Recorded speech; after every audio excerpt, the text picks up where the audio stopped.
So to start, finding or what are school rankings? So colleges and universities in the US, but also around the world, are sorted based on many different factors.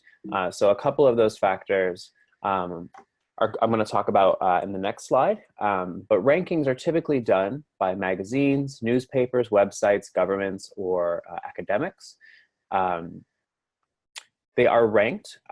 So schools are ranked, but so are programs and departments within schools. So what that means is Columbia University and Harvard University and Princeton are all ranked as an entire institution.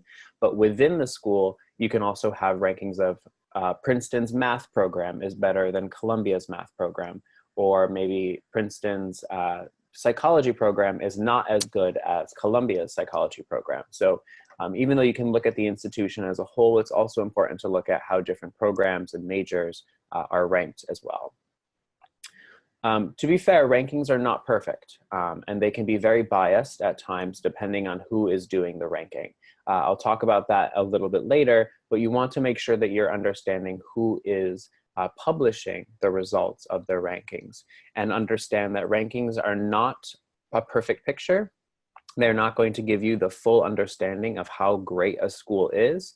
And so it's important to not necessarily rely on rankings for your sole purpose of choosing a school.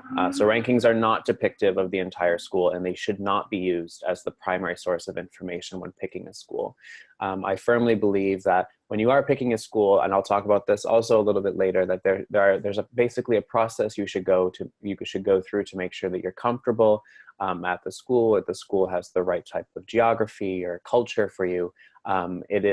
If you choose a school just based on where they are ranked, it is likely that you will not necessarily have a good experience. And there's actually some studies that show when students choose a school just based on its rank, they end up dropping out or are not happy there. There's a bunch of other factors that are important to think about when choosing a school, and not just where it ranks.